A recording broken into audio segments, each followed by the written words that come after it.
कल जो सीबीएसई का पेपर हुआ है 10th क्लास का, आज हम उसका सॉल्यूशन कर रहे हैं। तो पहला क्वेश्चन था अपने पास, the distance of the point ए।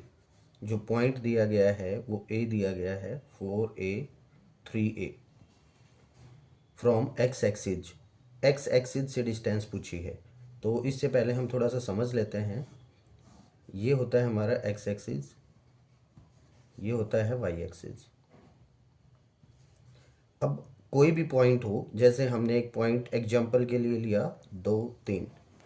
अब इसका जो कॉन्सेप्ट है वो क्या है कि जैसे ये पॉइंट बना कैसे, हम एक्स एक्सिस पे 2 डिस्टेंस तक पहुँचे और वाई एक्सिस पे हमने 3 डिस्टेंस पर पहुँचे, तब जाके हमें ये पॉइंट हमें मिलता है। तो कहने का मतलब ये पॉइंट की दूरी पूछी है उसने। तो अगर हमें वाई एक्सिस से बताना होता तो 2 स्टेप चले हम, तो इसकी दूरी होती 2। अब एक्स एक्सिस से पूछा होता तो हम स्टेप चले 3, तो 3 दूरी होती। अब हमें पॉइंट दिया गया है 4a 3a और एक्स एक्सिस से दूरी पूछी है। तो एक्स एक्सिस से दूरी कौन सी होती है, जो हम वाई एक्सिस पे चले, इसका मतलब वाई कोऑर्डिनेट। तो वाई कोऑर्डिनेट इसमें कितना है 3a। तो हमारा आंसर क्या रहेगा 3a। तो इसका ऑप्शन जो है वो ए रहेगा। नेक्स्ट क्वेश्चन पे आते हैं।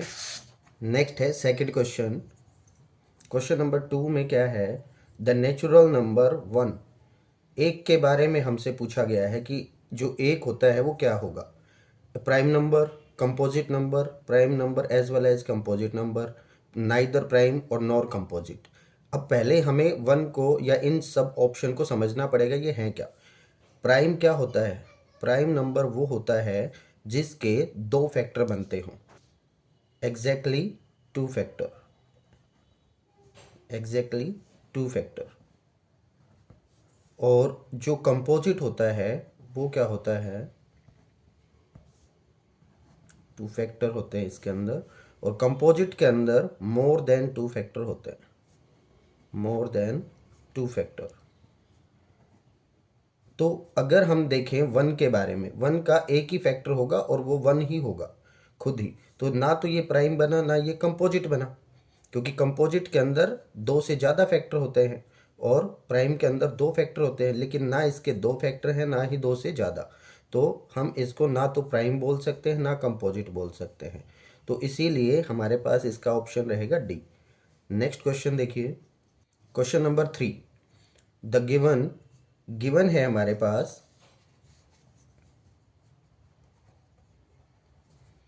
Coat theta is equal to 3 और हमें वैल्यू बतानी है कोस थीटा की। अगर हमें कोट दिया गया है तो जनरली हमारे पास फॉर्मूला होता है कि हम इससे याद करते हैं P B P H H B. इससे हम 3 फॉर्मूले बनाते हैं। ये होता है साइन, ये होता है हमारे पास कोस और ये होता है टेन। अब हमें कोट दिया गया है, टेन का अपोजिट होता है कोट। तो अगर हम कोट का फॉर्मूला लिखें तो कोट थीटा हमारे पास क्या रहेगा, बी अपॉन पी। जो टेंजेंट होता है पी अपॉन बी, उसका बिल्कुल अपोजिट फॉर्मूला रहेगा बी अपॉन पी। तो ये हमें 3 दे रखा है। अब 3 के डिवाइड में कुछ नहीं है तो हम मान सकते हैं कि 1, लेकिन हम नहीं जानते कि भाई ये किसी का मल्टीपल हो सकता है, तो हम इसको के रूप में ले सकते हैं। तो हमारे पास यहाँ से 2 वैल्यू मिलेंगी, एक बी मिलेगा 3k और पी मिलेगा के। इन दोनों का यूज करके हम जो पाइथागोरस थ्योरम होती है उससे हाइपोटेन्यूस निकाल सकते हैं। वो कैसे निकालेंगे, hypotenuse square is equal to perpendicular square plus base square. Put करते हैं दोनों वैल्यू, तो हाइपोटेन्यूस स्क्वायर क्या बनेगा अपने पास, परपेंडिकुलर स्क्वायर मीन्स के स्क्वायर और बेस स्क्वायर मतलब 9k स्क्वायर।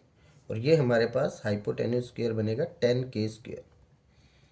हमें हाइपोटेन्यूस चाहिए तो हाइपोटेन्यूस क्या बनेगा, टेकिंग रूट बोथ साइड। अगर हम दोनों तरफ रूट लें तो h हमारे पास जो आएगा वो क्या आएगा, √10k। Now we have to find cos theta. Cos theta हमें क्वेश्चन में निकालने के लिए बोला गया। तो कोस थीटा का फॉर्मूला क्या होता है, B upon H, B upon H. अब b कितना है अपने पास, b जो हमें पहले से दे रखा है 3k और h हमने अभी अभी निकाला, वो क्या निकाला है, √10k। तो k से k अगर हम कैंसिल करें तो अपने पास कोस थीटा आता है 3 अपॉन √10 और ये हमारा ऑप्शन सी रहेगा। नेक्स्ट क्वेश्चन देखिए, क्वेश्चन नंबर 4।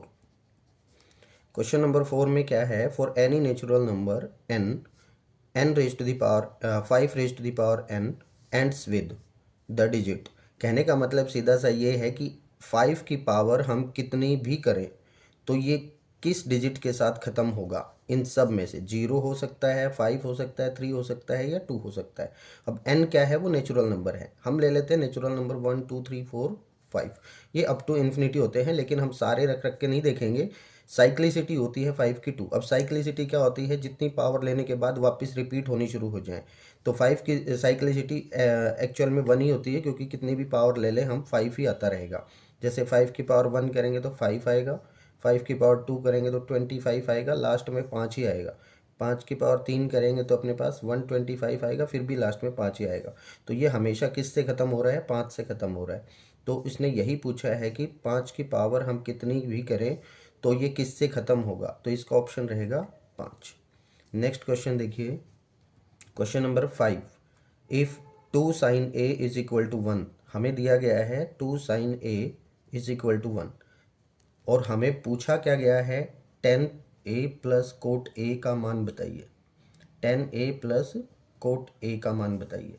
तो सीधा सिंपल जो ऐसा ही क्वेश्चन हमने पीछे किया था क्वेश्चन नंबर 3, उसी की तरह हम ये लेते हैं कि साइन a कितना बनेगा अपने पास 1/2, और हम जानते हैं कि 1/2 साइन की वैल्यू कितने पे होती है, 30 डिग्री पे। तो हम इसको लिख सकते हैं साइन 30 डिग्री।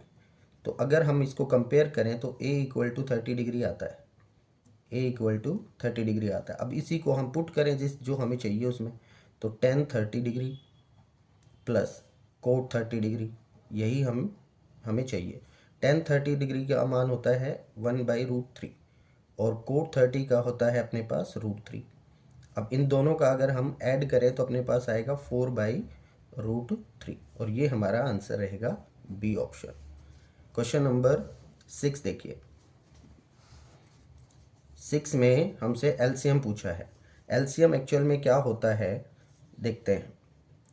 एलसीएम निकालने के हमारे पास काफ़ी मेथड हैं, फैक्टराइजेशन मेथड भी है और भी मेथड होते हैं हमारे पास। तो हम इसका एक बार एलसीएम निकाल लेते हैं फैक्टराइजेशन मेथड से ही। 240, अगर हम इसको 2 से डिवाइड करें तो ये आएगा अपने पास 480 एंड 240। फिर हम 2 से डिवाइड करें तो अपने पास क्या आएगा 240 एंड 240। अब हमें ये समझ जाना चाहिए कि दोनों नंबर एक जैसे हों तो वही एलसीएम होता है। बट ये दोनों नंबर एक जैसे कब आए, जब हमने इनको 4 से भाग दे लिया था। तो इसका मतलब ये भी एलसीएम में आएगा और ये भी एलसीएम में आएगा। तो एलसीएम क्या बनेगा 2 इंटू 2 इंटू 240। तो अगर हम इसको मल्टीप्लाई करें तो ये एक्चुअल में क्या आ जाता है 960। आप चाहें तो इसके पूरे फैक्टर निकालेंगे तो इन सब के फैक्टर सेम सेम आते रहेंगे, लास्ट में सब मल्टीप्लाई करेंगे तो 240 तो दोनों में ही आएगा, क्योंकि इधर फैक्टर किसके आएंगे 240 के, और फिर इनसे भी मल्टीप्लाई करनी पड़ेगी। तो हमारे पास कितना आ जाएगा 960। तो इसका आंसर क्या रहेगा 960 रहेगा। नेक्स्ट क्वेश्चन देखिए, हमारे पास from a point on the ground, ground पे किसी पॉइंट से हम बना लेते हैं। जैसे ही क्वेश्चन पढ़ते हैं हम डायग्राम बना लेते हैं कि ग्राउंड पे मान लो ये पॉइंट, ये पूरा ग्राउंड है और ये इसके ऊपर पॉइंट है। Which is 60 metre away from the foot of the vertical tower, किसी टावर से 60 मीटर दूर है। तो वर्टिकल टावर हमने बना दिया और उससे 60 मीटर दूर ये पॉइंट है, टावर ये है अपने पास। तो उसने पूछा the angle of elevation of the top of the tower is found to be 45 degree. जो एंगल ऑफ एलिवेशन है, एलिवेशन क्या होता है ऊपर उठना, तो एंगल ऑफ एलिवेशन कितना दिया उसने 45 डिग्री। तो ये हमें 45 डिग्री दिया हुआ है। अब उसने सिंपल पूछा है कि height of the tower is, tower की हाइट क्या रहेगी, ये हाइट पूछी है उसने। तो वैसे तो आप बेसिक फॉर्मूले से निकालेंगे तो ये देखो, जो एंगल दिया हुआ है तो उसके सामने वाले को हम परपेंडिकुलर कहते हैं, और जो नीचे हमारे पास दोनों 90 डिग्री और जो गिवन एंगल है वो हमारे पास बेस बनाता है। तो दो चीज़ें हमारे पास हैं, परपेंडिकुलर अपॉन बेस, और ये चीज़ क्या बनाती है P अपॉन बी मतलब 10, और 10 के साथ एंगल कौन सा लगेगा जो दिया हुआ है 45। अब हम जानते हैं कि 10 45 कितना होता है 1, तो P upon B is equal to 1। It means P is equal to B हो जाएगा, और ये दोनों ही क्या हो जाएंगे बराबर। तो देखो जो B दे रखा है वही क्या होगा P।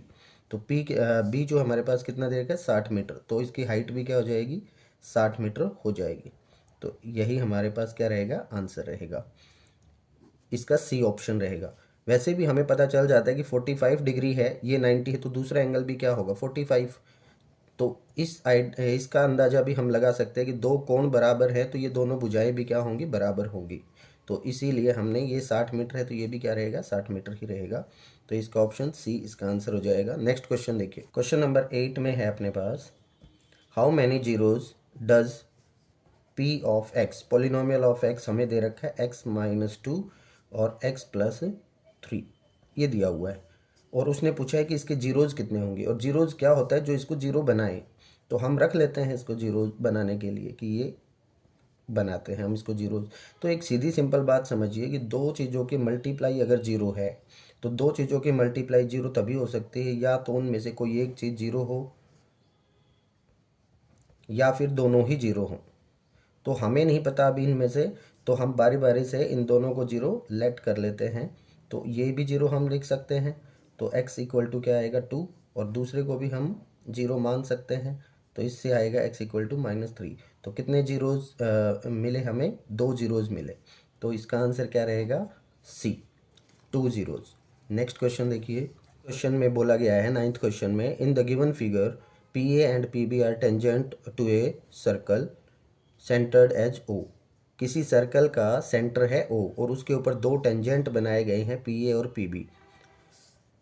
If O A B is equal to 15 degree, ये जो ओ ए बी दिया गया है ये 15 डिग्री दिया गया है। अगर यहाँ पे 15 डिग्री है तो हमें बताना है ए पी बी, ये वाला एंगल हमें बताना है। तो देखो समझो, इससे हम जानते हैं कि जो रेडियस होती है सर्कल की सेंटर से टेंजेंट के ऊपर जो ड्रॉ की जाती है उसका एंगल हमारे पास क्या होता है पूरा 90 डिग्री होता है। क्या होता है 90 डिग्री। अब ये अगर 15 है तो ये अपने पास कितना बचा 75, क्योंकि 75 और 15 मिलके ही 90 बनाएंगे। तो ये अगर 75 है तो आप सोचिए कि जब ये टेंजेंट की लेंथ हमेशा बराबर होती है तो ये वाला कोण भी क्या होगा 75 होगा। तो देखो दो भुजाएं हैं त्रिभुज की, अगर दोनों भुजाएं बराबर हैं तो उनके द्वारा बनाए गए कोण भी बराबर होंगे। तो किसी त्रिभुज के तीनों कोणों का जोड़ कितना होता है 180। तो 75 प्लस 75 प्लस जो एंगल हमें निकालना है पी मान लेते हैं उसे, तो वो 180 होगा। अब 75 और 75 का जोड़ कितना होगा 150 प्लस पी बराबर 180। अब पी हमें चाहिए तो 150 को इधर ले आएंगे और ये माइनस हो जाएगा। तो पी हमारे पास कितना बचेगा 180 माइनस 150, 30 डिग्री। तो 30 डिग्री इसका आंसर रहेगा, जो ऑप्शन ए है। ये जिसने भी किया है ये ऑप्शन गलत हो गया इसका, तो ए ऑप्शन इसका सही आंसर आएगा। नेक्स्ट क्वेश्चन देखिए, क्वेश्चन नंबर 10 में, if alpha and beta are two zeros of a polynomial, polynomial दिया गया है और उसके जो दो जीरोज हैं वो अल्फा और बीटा दिए गए हैं। पोलिनोमियल क्या दिया गया है हमें, F of X is equal to P X square minus 2x plus 3p, और इसके हमें अल्फ़ा और बीटा दो जीरोज दिए गए हैं। मीन्स सीधी बात ये हुई कि अल्फ़ा और बीटा इसके जीरोज हैं। तो हम जानते हैं कि अगर कोई पोलिनोमियल हमारे पास होता है ऐसा, तो उसके दोनों जीरोज का सम हम निकाल सकते हैं। सम क्या होता है अपने पास -b/a, और प्रोडक्ट भी हम निकाल सकते हैं दोनों का। तो प्रोडक्ट क्या रहता है हमारे पास c/a। अगर उसी मेथड से जाएं तो अल्फ़ा प्लस बीटा दोनों जीरोज का सम क्या होना चाहिए, b की जगह पे क्या लिखा हुआ है -2 और a की जगह पे क्या लिखा हुआ है p। तो -b/a करेंगे तो इस -b करेंगे तो ये प्लस का हो जाएगा, और अपॉन में a लिखेंगे तो क्या हो जाएगा p। ये एक इक्वेशन बन गई। ऐसे ही प्रोडक्ट अगर मैं निकालूं दोनों का गुणा तो वो क्या आना चाहिए c/a, मतलब 3p/p। तो 3p/p करेंगे तो p से p कैंसिल हो जाएगा, इसका मतलब प्रोडक्ट कितना आया 3। अब सवाल में हमें क्या दिया हुआ है, ये दोनों बराबर हैं, तब हमें p का मान बताना है कि इसका सम और प्रोडक्ट दोनों बराबर हैं। तो जो सम आया है और प्रोडक्ट आया दोनों को बराबर रख देते हैं, 2/p बराबर 3। यहाँ से हमें p बताना है। तो अगर मैं इसको p को इधर लेके आऊँ तो अपने पास कहाँ आएगी, मल्टीप्लाई में आएगी। तो 3p क्या रहेगा अपने पास 2, और p हमें चाहिए तो 3 को इधर लेके आएंगे तो 3 कहाँ आएगा डिवाइड में। तो क्या बनेगा, p का मान जो बनेगा वो क्या बनेगा 2/3। तो इसका बी ऑप्शन सही रहेगा। तो आज के लिए अभी इतना ही। इस वीडियो में 10 ही क्वेश्चन करते हैं और बाकी के क्वेश्चन अगली वीडियो में करेंगे।